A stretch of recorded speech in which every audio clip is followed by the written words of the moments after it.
Olá, meus amigos e minhas amigas. Iniciamos o vídeo de hoje falando sobre ataques russos ao território ucraniano. Na noite de ontem, tivemos, segundo autoridades ucranianas, o maior ataque russo à capital ucraniana em semanas. Esse ataque acabou matando um homem e ferindo outras 3 pessoas. E além disso, ele causou bastante dano e incêndios em vários distritos da cidade. Segundo Zelensky, esses ataques contínuos mostram que a Rússia não quer pôr fim à guerra, E comentou que os ataques são a resposta de Putin a todos os esforços diplomáticos internacionais. De acordo com Zelensky, a Rússia vai continuar atacando e matando, e é por isso que não dá para diminuir a pressão sobre Moscou. Para ele, todos os esforços precisam ser focados em garantir a segurança e alcançar a paz. O chefe de gabinete de Zelensky, que é Andriy Yermak, compartilhou um vídeo mostrando bombeiros tentando apagar incêndios em prédios que foram atingidos. Já a Força Aérea da Ucrânia informou que os russos usaram uma combinação de mísseis balísticos, mísseis de cruzeiros lançados por bombardeiros estratégicos e navios. Zelensky ainda destacou que, só na última semana, a Rússia lançou mais de 1.460 bombas aéreas guiadas, quase 670 drones de ataque e mais de 30 mísseis de tipos variados contra a Ucrânia. Esse alerta da Força Aérea acabou levando a Polônia a acionar aviões para garantir a segurança do espaço aéreo, já que algumas dessas áreas atingidas foram bem próximas à fronteira polonesa. A gente sabe que a Polônia está super atenta a qualquer coisa que entre no espaço aéreo deles, desde aquele episódio de 2022, quando um míssil ucraniano atingiu a vila de Pzełodów e matou 2 pessoas.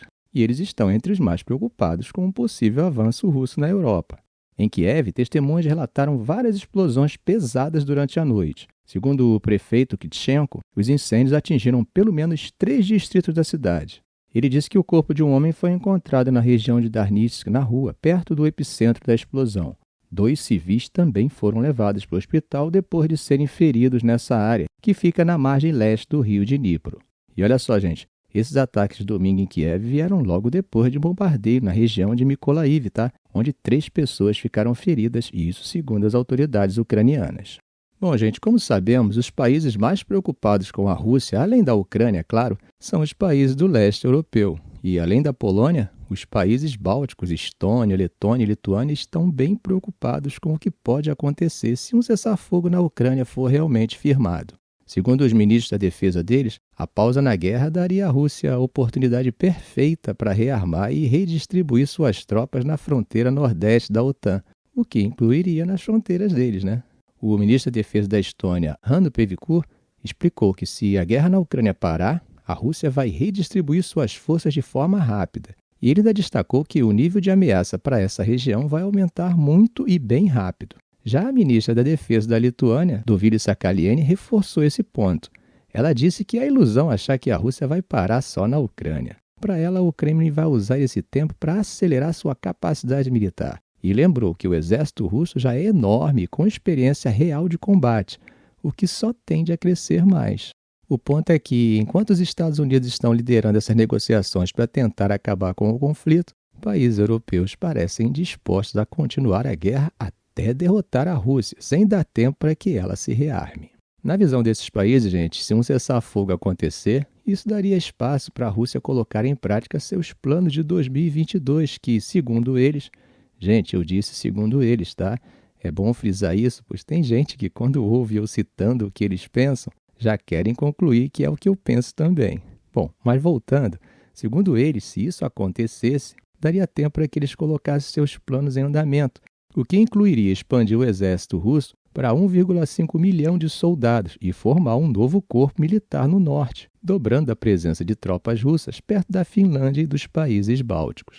Pevkur comentou que dos 600 mil soldados russos que, segundo estimativas, estão na Ucrânia, cerca de 300 mil provavelmente seriam redistribuídos. E ele disse o seguinte: esses soldados não vão voltar para suas regiões de origem para colher milho ou fazer outra coisa qualquer, porque o salário que eles recebem no exército é muito maior do que o que poderiam ganhar em suas cidades de origem. Outro ponto de preocupação para os países bálticos é o exercício militar russo chamado Zapad, que acontece a cada 4 anos e vai ser realizado perto das fronteiras da Estônia, Letônia e Lituânia nesse outono. Essas manobras simulam conflitos com países da OTAN e incluem dezenas de milhares de tropas, tanques, aviões e artilharia. É uma demonstração de força que sempre deixa os países vizinhos em alerta máximo. Ainda tem outra coisa que eles estão questionando, gente. A ideia de deslocar tropas da OTAN desses países bálticos para criar uma força de reasseguramento europeu na Ucrânia pós-conflito. Segundo Pevkur, fazer isso significaria deixar a segurança do flanco leste da OTAN em risco. Ele falou claramente que cair nessa armadilha de fixar forças na Ucrânia deixaria as fronteiras desses países vulneráveis. Polônia e Romênia, que também fazem parte do flanco oriental da OTAN, já deixaram claro que não podem comprometer suas próprias defesas deslocando tropas para a Ucrânia. A Estônia, por exemplo, está preocupada com os planos do Reino Unido de enviar forças britânicas que hoje defendem os bálticos para a Ucrânia. No momento, a Lituânia é protegida por uma brigada alemã que deve chegar ao país em breve. Já a Letônia é defendida por uma força multinacional liderada pelo Canadá.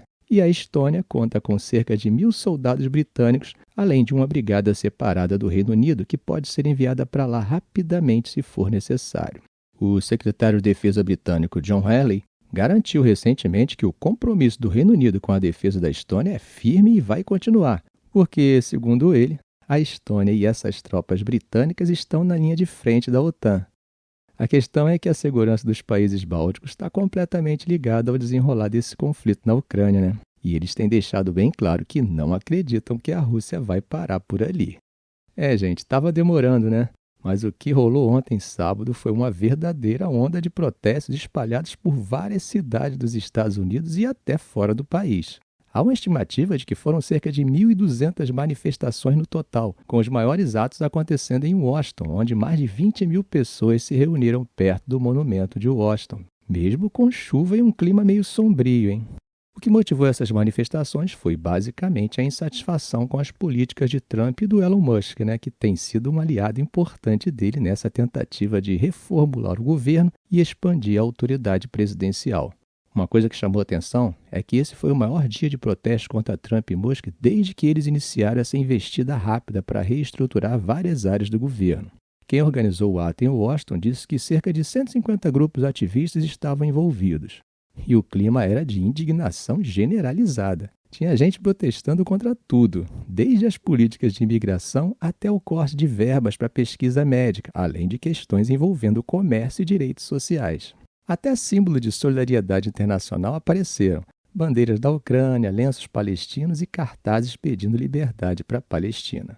No meio disso tudo, teve uma fala de Terry Klein, uma cientista aposentada de Princeton, que resumiu bem o sentimento geral. Ela disse que dirigiu até lá para protestar contra praticamente tudo o que Trump está fazendo. Imigração, tarifas, educação e o que ela chamou de coisas de Doge, que é essa reestruturação brutal da máquina governamental tocada por Musk. Por outro lado, a gente também viu um manifestante pró-Trump que estava tentando debater com os outros, né?